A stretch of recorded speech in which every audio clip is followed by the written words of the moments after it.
আসসালামু আলাইকুম সম্মানিত ভিউয়ার্স, আমি মোহাম্মদ শরীফ হোসেন, স্বত্বাধিকারী মেসার্স শরীফ ট্রেডার্স। আশা করি সবাই আল্লাহর রহমতে ভালো আছেন, আমিও ভালো আছি ইনশাআল্লাহ। আজকে আমরা যে বিষয়টি নিয়ে আলোচনা করব সেটি হচ্ছে ব্যবসার অনুমতিপত্র অথবা ট্রেড লাইসেন্স। ট্রেড লাইসেন্স বলতে কি বুঝি? একজন ব্যবসায়ীকে বেসিক যে অনুমতিপত্র সেটা হচ্ছে ট্রেড লাইসেন্স। একজন ব্যবসায়ীকে গুরুত্বপূর্ণ একটি বিষয় ট্রেড লাইসেন্স। ট্রেড লাইসেন্স সরকার বা সরকারি সংস্থা কর্তৃক কোনো ব্যবসায়ীকে প্রদান করা হয়, যেটাকে অনুমতিপত্র বলা হয়। ট্রেড লাইসেন্স সাধারণত স্থানীয় সরকার কর্তৃক প্রদান করা হয়। ট্রেড লাইসেন্সের গুরুত্ব অপরিসীম। ট্রেড লাইসেন্স সিটি কর্পোরেশন অথবা পৌরসভা অথবা ইউনিয়ন পরিষদ, যেটিকে স্থানীয় সরকার প্রশাসন বলা হয়, সিটি কর্পোরেশনের আওতাধীন যে সকল ব্যবসা প্রতিষ্ঠান পরিচালিত হয় সেই সকল ব্যবসা প্রতিষ্ঠানের ট্রেড লাইসেন্স সিটি কর্পোরেশনের আওতাধীন থেকে করা হয়, এবং পৌরসভার অধীনে যে সকল ব্যবসা প্রতিষ্ঠান পরিচালিত হয় সেই সকল ব্যবসা প্রতিষ্ঠানের ট্রেড লাইসেন্স গুলো পৌরসভা থেকে নেওয়া হয়। এবং ইউনিয়ন পরিষদের আওতাধীন যে সকল ছোট বড় মাঝারি যে সকল ব্যবসা প্রতিষ্ঠান পরিচালিত হয় সেগুলা ইউনিয়ন পরিষদের অধীন থেকে ট্রেড লাইসেন্স নেওয়া হয়। আমরা যারা ব্যবসা করি অনেকেই ট্রেড লাইসেন্সের গুরুত্ব জানি না। ট্রেড লাইসেন্স এমন একটি লাইসেন্স, ব্যবসার চলতি হিসাব, ব্যাংকে যদি কোনো ব্যবসা প্রতিষ্ঠানের চলতি হিসাব খোলা হয়, অর্থাৎ ব্যাংক অ্যাকাউন্ট, কারেন্ট অ্যাকাউন্ট খোলা হয়, সেই ক্ষেত্রে ট্রেড লাইসেন্সের গুরুত্ব অপরিসীম। ট্রেড লাইসেন্স ছাড়া চলতি হিসাব খোলা যায় না।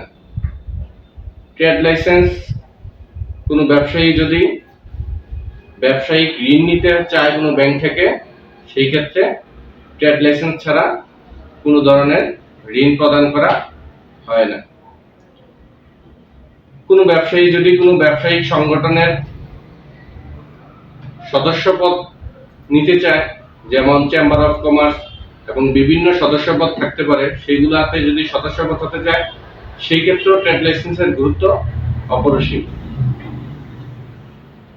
তাহলে আমরা বলতে পারি ট্রেড লাইসেন্স একজন ব্যবসায়ীকে মূল ভিত্তি ট্রেড লাইসেন্স, অর্থাৎ অনুমোদন পত্র, ব্যবসায়িক অনুমোদন পত্র। এখন আসা যাক ট্রেড লাইসেন্স করতে কি কি কাগজপত্র লাগে।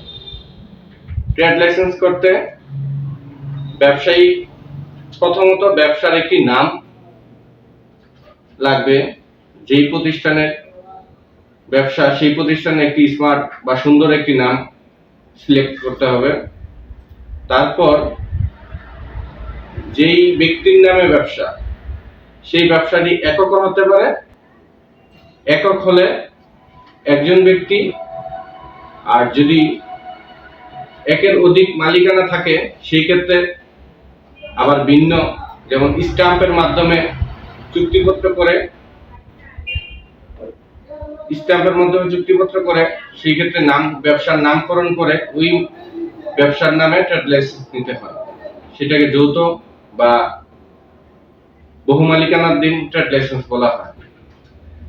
একক মালিকানার জন্য প্রথমত ব্যবসার স্থান নির্বাচন করতে হবে, যে জায়গায় ব্যবসা করবে সেই ব্যবসার দোকান অথবা ব্যবসা প্রতিষ্ঠান এবং ব্যবসার নাম নির্বাচন করতে হবে, এবং ব্যবসার ধরন, কি ধরনের ব্যবসা হচ্ছে সেই ধরন নির্বাচন করতে হবে। তারপর মালিকের এনআইডি কার্ডের ফটোকপি এবং মালিকের ছবি লাগবে। বর্তমান যুগে ট্রেড লাইসেন্স ঘরে বসেই পাওয়া যায়।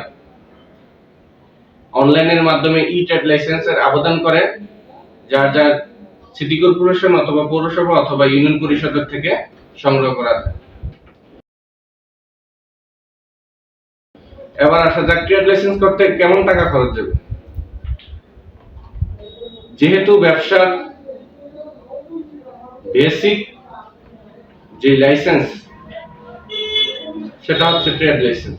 ট্রেড লাইসেন্স করতে তেমন বেশি টাকা খরচ যায় না। ট্রেড লাইসেন্স ব্যবসার ধরনের উপর নির্ভর করে ট্রেড লাইসেন্সের মূল্য, এবং সিটি কর্পোরেশনের আওতাধীন যে সকল ব্যবসা প্রতিষ্ঠান পরিচালিত হয় সেই সকল ব্যবসা প্রতিষ্ঠানের ট্রেড লাইসেন্সের মূল্য একরকম, এবং পৌরসভার অধীনে যে সকল ব্যবসা প্রতিষ্ঠান পরিচালিত হয় সেই সকল ব্যবসা প্রতিষ্ঠানের ট্রেড লাইসেন্সের মূল্য একরকম, এবং ইউনিয়ন পরিষদের আওতাধীন যে সকল ব্যবসা প্রতিষ্ঠান পরিচালিত হয় সেই সকল ব্যবসা প্রতিষ্ঠানের ট্রেড লাইসেন্সের মূল্য একরকম। এখন ধরা যাক উদাহরণস্বরূপ একটি ট্রেড লাইসেন্সের মূল্য 500 টাকা ধার্য করা হলো। ওই ব্যবসার মূলধন প্লাস ব্যবসার ধরনের উপর নির্ভর করে, সেই ক্ষেত্রে ওই 500 টাকার 15% ভ্যাট সহ 575 টাকা সরকারকে প্রদান করতে হবে। তাহলে বোঝা যাচ্ছে ট্রেড লাইসেন্স যত টাকা করা হবে বা ধার্য করা হবে তার 15% ভ্যাট সরকারকে প্রদান করতে হবে। টোটালি যদি আমরা মনে করলাম যে 500 টাকা per ট্রেড লাইসেন্স, সেই ক্ষেত্রে 575 টাকা ভ্যাট সহ, ভ্যাট 75 টাকা 15%, ভ্যাট সহ 575 টাকা দেবে। তো আজকে এই পর্যন্তই। আমরা পরবর্তী ভিডিওতে কিভাবে ট্রেড লাইসেন্স পত্তন.com এর মাধ্যমে করব সেই সম্পর্কে আলোচনা করব। সবাই সুস্থ থাকবেন, ভালো থাকবেন। আল্লাহ হাফেজ।